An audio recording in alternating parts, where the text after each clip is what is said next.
All right, guys, this is part 2. I actually cut it off by mistake, so I'm going to try it again. This is DJ Wolf Live.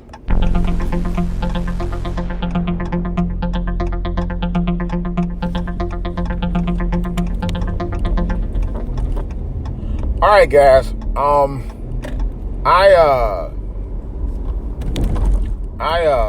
me make it over. I was talking about earlier. I got cut off by mistake. About how people in your neighborhood want you to help them on one hand, but then at the same time try to take advantage of you. And not just with guys who ask for you to, give them a little help, a little nudge, whatever. But people who just doing, like you are doing. They have to say, for example, hey, let's go hang out and do this, blah, blah, blah. Meet me over, we're going to watch the game, and they never show up. It's the same process. Negroes got that, that mentality about, well, yeah, we're going to hook up or whatever, go hang out, we'll watch the game, we'll go, I'll give you an example. There's one dude I was working with, worked in my office with me, all right? And my son, well, he might have not even been, I don't think he was out during high school yet at the time. Or no, yeah, I think he might have been still in junior high. Matter of fact, yeah, he was. He hadn't too long been in junior high. And it was years ago. This is when the Nationals team was formed in 2005, right around that time. And I had got free tickets to go to the game.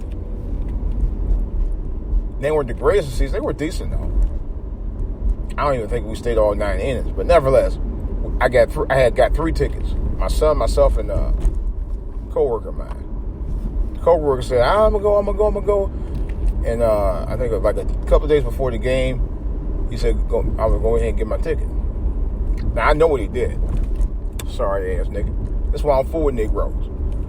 He got the ticket, and then he intended on not going. He's selling the ticket. That's what he did. And that's why I told him, I bet you sold the ticket then. Yeah. See, this is why I'm full with Negroes. And and I don't have a problem saying that. And I felt that way for pretty much most of my life. How these so-called friends of yours, who's supposed to be black, don't even treat you like they respect you because you're black. And I got a problem with that, and that's why I don't fool with them today.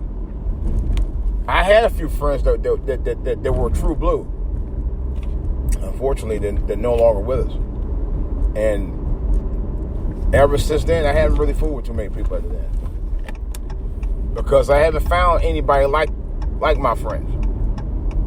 I have very few. I don't have any friends really. My friends are very few and very far between. Because real friends wouldn't roast you, wouldn't burn you to the stakes like that. You give them a ticket. Because the nigga, what he did, he got the ticket a few days before the game and sold the mug and didn't even go anyway. Punk ass. So this is why I'm full with Negroes. And like I said, everybody's not your friend. It's your kind. I don't do it no more. I don't have a problem saying it. I'm going to say it to the hills, to the top of the mountains. And some of y'all say people criticize Tommy Sotomayor. I'm going to go into defense for Tommy. I met Tommy, actually. He's, deep down, really very down-to-earth brother. And I don't always agree with a lot of stuff Tommy says. I'm being very honest. I don't. There are times where I'm like, Tommy, are you serious, bro? Are you serious, bro? There are times I don't agree with him about certain things. I really don't at times. But one thing I had to say that I had to give him credit for is when it comes to telling the truth about Negroes, I can't even argue with him about it. Because it was my son that actually turned me on to Tommy years ago, And I can't argue with a lot of what he says. A lot of what he says is facts.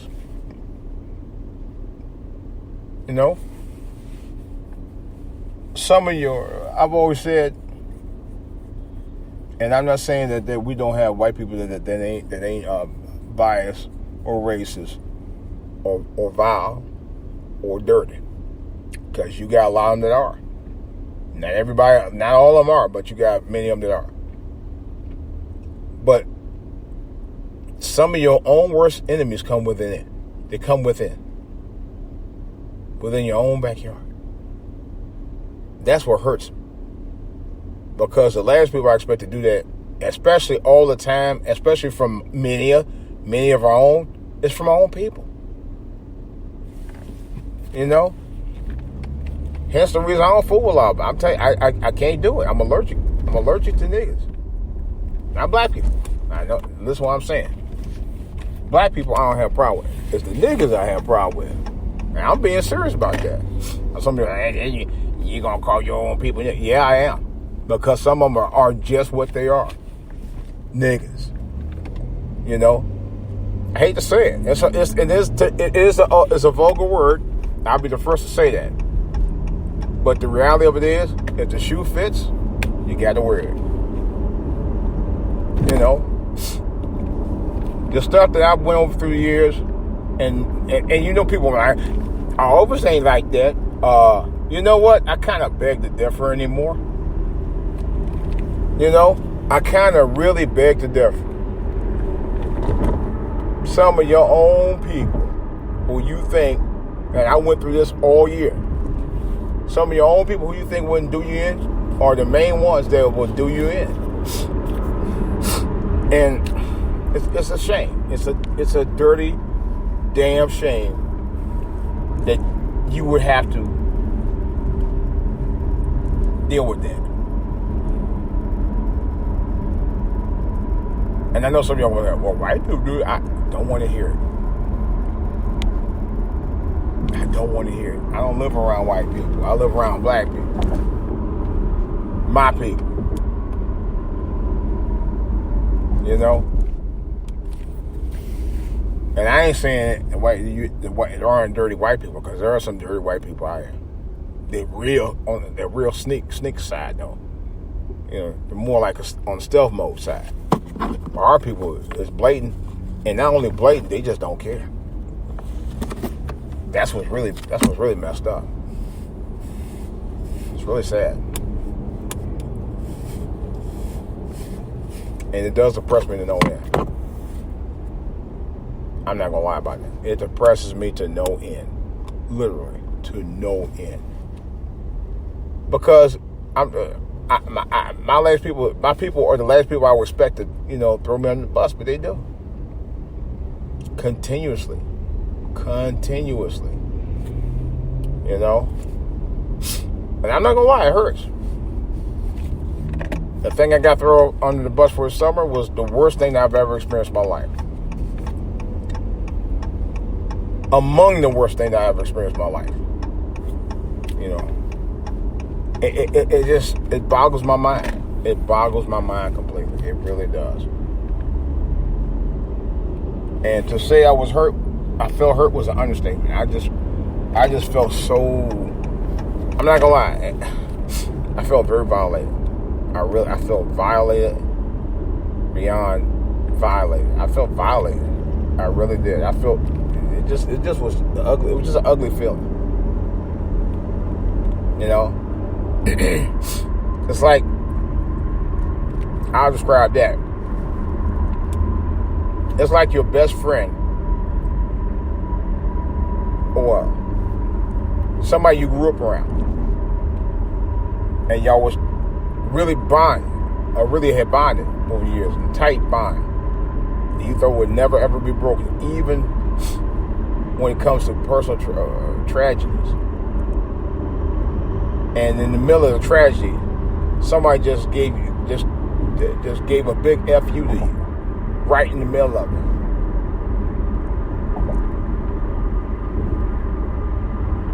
For no reason. It's got to hurt. It still hurts. I've been dealing with this for months, and that's why I said, you know, I told Mo last time, I'm not going to be dealing with no goofy ass attitude having, thinking they all that in a bag of chips, keeping a bunch of BS going. Negroes. I'm done. I even told them I'm done. You know, yes, I'm harking back to that song, Living My Best Life. Ain't going back to fucking with y'all niggas. No more. I can't do it. You know, my thing of it is, I feel personally in my heart, I'm too good of a person to continue to let that abuse go on like that, man. And I'm not going to let it happen no more. I'm not. I'm too old for that. 55 for me is just around the corner. Just really within a matter of about 24 days. You know, I got a procedure coming up. Pray for me, please. And I just don't want to deal with BS no more. I just cannot. I cannot. You know, I can forgive, but I can't deal with you. You know, I ain't told my old last. I can learn to forgive, but I did give that person 3 chances to offer my forgiveness to him, and I ain't told them why I told them I forgive them, and they use it against me. See, forgiveness, like I said before, it's kind of a two-way street. You forgive, they atone. Because otherwise, it's not going to do you no good. If they're going to forgive you and they're going to take advantage of your forgiveness by not atoning to what they did. You have people do that all the time. You know? So, I can forgive. I just can't mess with you. I can't fool with you. I just can't have nothing to do with you at all. Period. Unless I have to. But beyond that, I'm not dealing with it. Not going to deal with it. Nobody. Some of us just like, hey, you know, I just after that, I can't say I feel fragile. I do feel hurt. I feel pain. There was pain that was pressed upon me mentally that didn't even need to go there at all. It was completely unnecessary.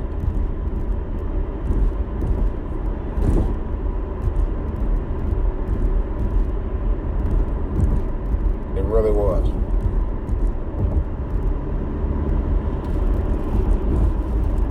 In fact, it truly was, to be honest. Man, what's wrong with people going today? But, you know, I dealt with it for the most part. Took it like a man and went the high road. And I had to. After that, after I left and came back here, I was like, I'm not dealing with y'all ass no more. Gloves was off. Done with the attitudes and everything. I said, nope, not the kid, not doing it. Not doing it, not dealing with it. You know, in a way, I'm kind of glad that I don't fool a lot of people like that anymore.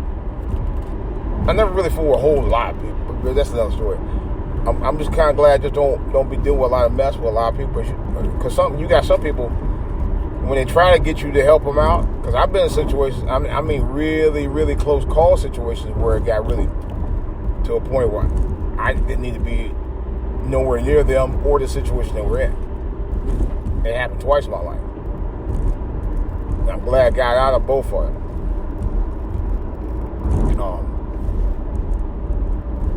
Where somebody had asked me for help and they almost pulled me into the mess, and it got them in a big old bunch of mess. But it had nothing to do with me at all. They just, you know, and I said, no, I'm not the kid.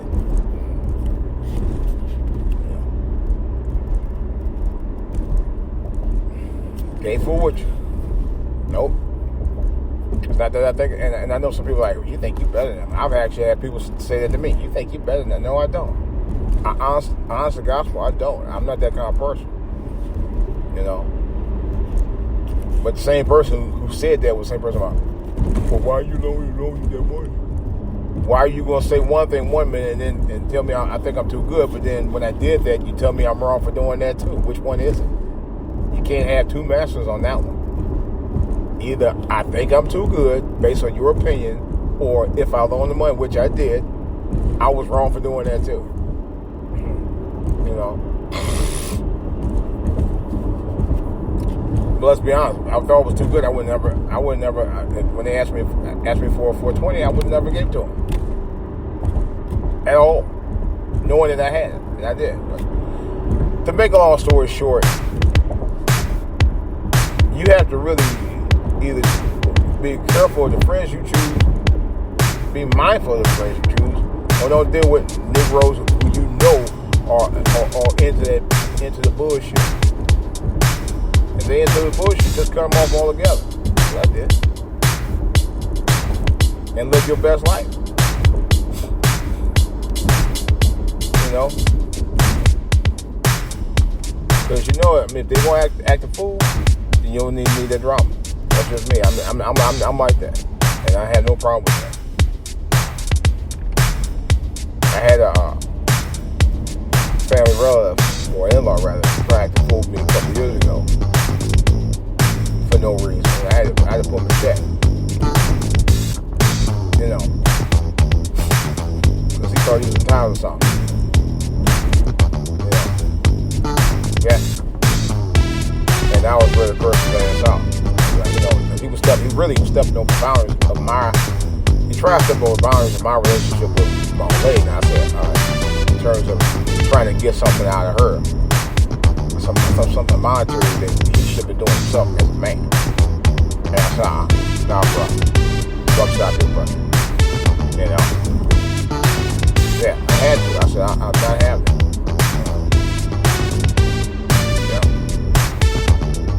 But I'm fine with what I'm doing. I guess sometimes myself, I get annoyed when we always got black people always talking about, well, people down, you moved out from the hood, and you forgot where you came from, and you taking away money from him. No, I'm not. I ain't taking away anything that you didn't already not have, that people in the neighborhoods didn't already not have for the last 30 or 4 years that they didn't try to do themselves. Okay. In other words, me having an income versus someone who did ain't gonna help me if it ain't enough of us doing it. That's the point I'm trying to make. You know, we gotta stop making excuses for certain things. There's certain things we just gotta stop making excuses for. I'm not saying that we don't have racist white people out here. I'm not saying that neighborhoods were oppressed because of white people. Because a lot of our neighborhoods around the country were and are, still is. That out there is all facts. That is facts. But when it comes to us looking for somebody else to do something, that's just an excuse to not have the will to do. This is DJ Wolf Live. And I'm out.